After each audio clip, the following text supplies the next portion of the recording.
Assalamualaikum warahmatullahi wabarakatuh. Berjumpa kembali dalam pembelajaran kelas 1. Halo siswa-siswi Bu Yulia yang Bu Yulia banggakan dan juga sayangi. Bagaimana kabar kalian hari ini? Semoga dalam keadaan baik-baik saja ya, dan juga sehat serta semangat selalu, supaya kita bisa belajar bersama meskipun kita belajarnya masih dari rumah. Anak-anakku sekalian, hari ini kita akan belajar masih di tema peristiwa alam. Kemudian kita memasuki subtema 2, yaitu kemarau, dan di pembelajaran 1 dan 2. Anak-anakku sekalian, selalu mulai kegiatan dengan berdoa terlebih dahulu ya. Silahkan bisa disiapkan dulu alat tulisnya, buku paket, pensil, dan juga penghapus. Kemudian mari kita simak pembelajaran pada kesempatan kali ini. Materi kita pada pembelajaran hari ini adalah aturan yang berlaku, kemudian kosakata siang dan malam, kalimat pujian dan tanggapannya, serta gerak tari dengan iringan lagu. Anak-anakku sekalian, langsung saja kita buka bukunya, masih sama ya, yang 1H. Kemudian kita memasuki di subtema 2, kemarau. Nah, di sini ini yang harus anak-anak lihat. Nah, kita akan menuju ke halaman yang ada di subtema 2, yaitu kemarau, pembelajaran 1. Nah, di sini ada bacaan mengenai musim kemarau. Mari kita cari tahu terlebih dahulu. Sebelum Bu Yulia membacakan, apakah anak-anak ada yang sudah pernah paham atau mendengar apa itu musim kemarau? Jika belum, mari kita simak bersama-sama. Dengarkan ya anak-anak. Sampai di sini. Musim kemarau. Saat musim kemarau, hujan jarang turun. Sungai dan mata air mengering. Tanah menjadi kering dan tandus. Tumbuhan dan binatang banyak yang mati. Sawah tidak bisa ditanami. Sumur milik warga kering. Warga di sekitar rumah Bella kesulitan mendapat air bersih. Warga harus sabar mengantri untuk mendapat air bersih. Untuk mendapatkan air bersih, air didapat dari mata air yang masih ada. Ini adalah gambar tanah kering dan tandus. Tidak ada daun yang rimbun, tanahnya juga kering ya. Tandus itu artinya tidak subur atau tidak banyak daun yang tumbuh. Kemudian ini gambar warga di sekitar rumah Bella yang sedang mengantri di mata air ya. Seperti itu. Kemudian di bawahnya ada beberapa pertanyaan. Kapankah hujan jarang turun? Di musim kemarau. Tadi sudah ada di bacaan ya, bisa dituliskan di sini. Musim kemarau. Kemudian untuk nomor 2, apa yang terjadi saat hujan jarang turun? Apa yang terjadi tadi? Sungai dan mata air mengering. Sungai dan mata air mengering. Nanti anak-anak berlatih menulis ya, supaya tahu apa jawaban dari pertanyaan yang sudah kita baca dan dengarkan bersama. Bagaimana keadaan tanah saat musim kemarau? Bagaimana tanah saat musim kemarau? Tanah menjadi kering dan tandus. Biasakan menulis dari bacaannya. Tanah menjadi kering dan tandus. Bisa di bawahnya sini ya. Di bawahnya lagi nomor 4, apa yang dilakukan warga di sekitar rumah Bella? Apa tadi yang dilakukan? Yang dilakukan adalah harus sabar mengantri. Warga harus sabar mengantri. Dan terakhir, dari mana warga sekitar rumah Bella memperoleh air? Dari mana? Air didapat dari mata air yang masih ada. Bisa ditulis mata air begitu saja.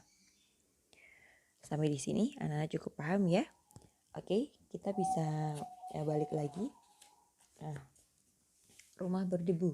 Rumah berdebu ini juga salah satu ciri dari musim kemarau. Nanti anak-anak bisa belajar membaca secara mandiri.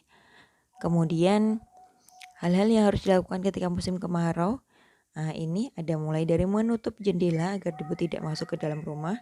Ini harus dilakukan. Berarti ini pernyataannya tepat. Anak-anak bisa berikan tanda centang. Banyak minum es karena merasa haus tidak ya. Nanti jadi flu atau batuk. Bermain-main dengan air? Tentu tidak juga. Kenapa? Karena jumlah air juga tidak banyak. Selalu membawa jas hujan ke sekolah? Tidak, karena ini musim kemarau bukan musim hujan ya. Tidak berlama-lama berada di luar rumah. Ya, ini tepat. Kenapa? Saat musim kemarau banyak debu-debu yang berterbangan seperti itu. Anak-anakku sekalian, seperti tadi sudah Bu Ila sampaikan, kita juga akan belajar kalimat pujian dengan tanggapannya. Namun sebelumnya kita akan belajar mengenai perbedaan pengucapannya antara kalimat pujian dan ucapan terima kasih. Kalau kalimat pujian itu diucapkan dengan intonasi atau nada tinggi. Contohnya, kamu berani sekali memanjat pohon itu. Kamu rajin merapikan kamar. Kemudian kalau kalimat atau ucapan terima kasih diucapkan dengan intonasi atau nada rendah. Contohnya, terima kasih atas pujiannya Ibu. Terima kasih telah membantu Ibu. Nah, coba semoga anak-anak cukup tahu ya bagaimana perbedaannya. Kemudian kita akan belajar hal-hal yang harus kita siapkan untuk menghadapi musim kemarau dan beberapa aturan yang harus kita perhatikan. Dan aturan-aturan ini harus dilaksanakan ya, agar kita terhindar dari masalah. Ini aturan tersebut, kita diminta untuk tarik garis aturan dengan gambar yang sesuai. Minum air secukupnya. Mana ya? Mari kita tarik garis terlebih dahulu. Ini ada di halaman 50 anak-anakku sekalian ya. Ini dari sini, kemudian ditarik ke dan bersihkan kaca, lantai, dan perabot rumah dari debu. Ini ke sini gambarnya. Matikan keran. Matikan keran ini ke sini. Ini kerannya belum dimatikan itu ya. Makanlah makanan bervitamin seperti buah-buahan dan sayuran. Kita tarik garis ke sini. Oke. Nah, ini tadi SPDP-nya seperti Bu ya sampaikan, anak-anak akan melihat Risa bernyanyi lagu hujan ciptaan Ibu Sud sambil menari. Bagaimana gerakannya? Kita lihat bersama-sama. Saat tik-tik-tik bunyi hujan, gerakannya akan seperti ini. Kemudian di atas genting tangannya begini, perhatikan ya. Airnya turun tidak terkira, cobalah tengok dahan dan ranting, jangan bergeleng-geleng, kakinya disilangkan. Dan terakhir, pohon dan kebun basah semua seperti ini ya. Anak-anak nanti bisa praktik di rumah ya. Ini ada beberapa hal yang harus kita perhatikan. Saat musim kemarau, matahari bersinar terik anak-anak ya. Langit tampak cerah, udara terasa panas, badan cepat lelah. Ini digambarkan saat musim kemarau, seseorang mudah merasa haus. Nah, yang paling baik adalah minum air putih yang dingin. Dinginnya bukan dingin es ya. Kemudian pakaian yang dikenakan ini menggunakan baju yang terbuat dari katun. Baju tipis terbuat dari katun. Nah, kenapa? Karena bahan ini mudah menyerap keringat. Ada permainan yang bisa dilakukan di luar rumah saat cuacanya cerah. Ini adalah permainan-permainan tradisional yang kita pernah belajar juga tentang ini. Ada lompat tali, ada bermain layang-layang, dan ada bermain kelereng. Minuman yang disukai. Ini minuman yang sangat laris manis ya. Minuman yang disukai, kita mudah merasa haus saat panas. Segelas es buah terasa menyegarkan. Pedagang es akan laris dagangannya. Namun ingat, jangan minum es terlalu banyak. Kamu akan terkena sakit batuk. Ada juga penyakit yang muncul anak-anakku sekalian. Kenapa di sini ada gambar nyamuk? Mari kita cari tahu.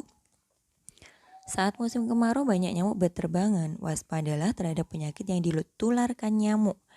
Contoh penyakit itu adalah demam berdarah. Selain itu, halaman berdebu. Debu menyebabkan gangguan pernapasan. Debu juga menyebabkan gangguan mata. Jadi anak-anak harus lebih berhati-hati ya.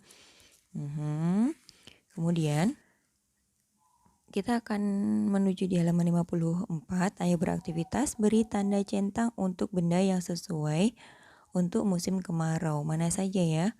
Ada 8 benda. Jaket tentu tidak, ini kita pakai saat musim hujan. Kaos ya berbahan katun. Es tidak boleh terlalu banyak ya. Ini hujan, jas hujan untuk saat musim hujan. Topi karena cuaca terik, kipas ya supaya kita lebih adem.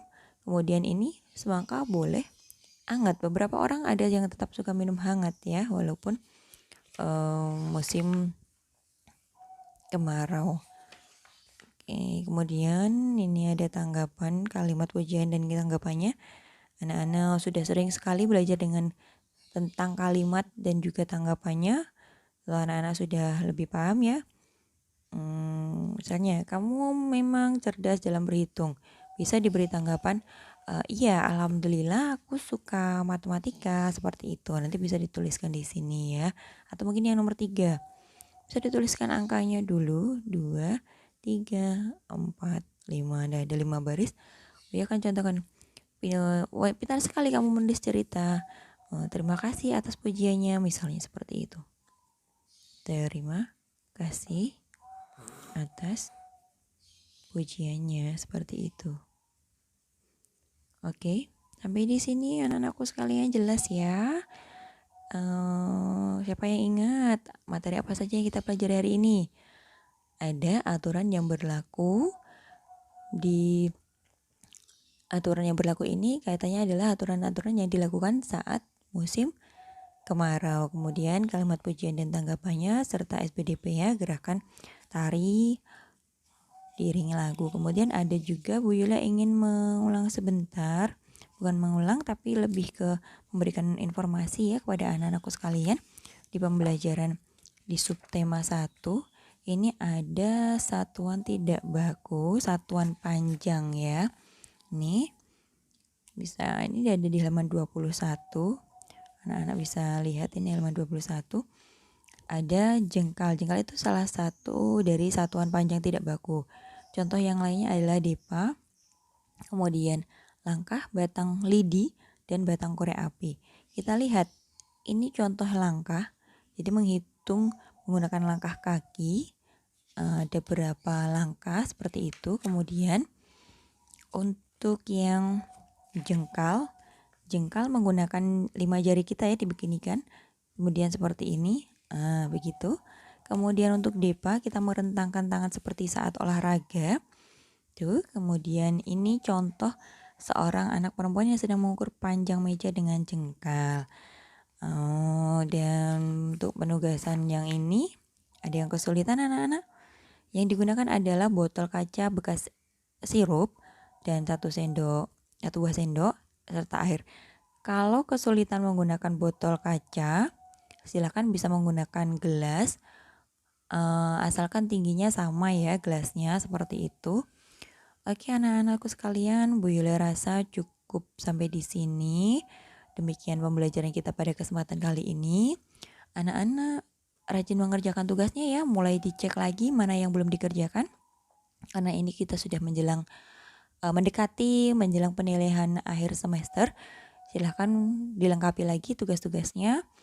Yang sudah mengumpulkan, Bu Yula ucapkan terima kasih dan akan Bu Yula proses selalu untuk koreksi dan juga penilaiannya. Selamat menjalankan ibadah puasa bagi yang sudah berlatih. Anak-anak semangat berlatih ya. Pelan-pelan tidak apa-apa, yang penting terus semangat. Kemudian selalu patuhi protokol kesehatan. Mari kita akhiri pembelajaran hari ini dengan mengucapkan alhamdulillah bersama-sama. Alhamdulillahirabbil alamin. Semoga kita diberikan kebermanfaatan dalam setiap aktivitas yang kita lakukan. Sampai berjumpa pada pembelajaran selanjutnya. Wassalamualaikum warahmatullahi wabarakatuh.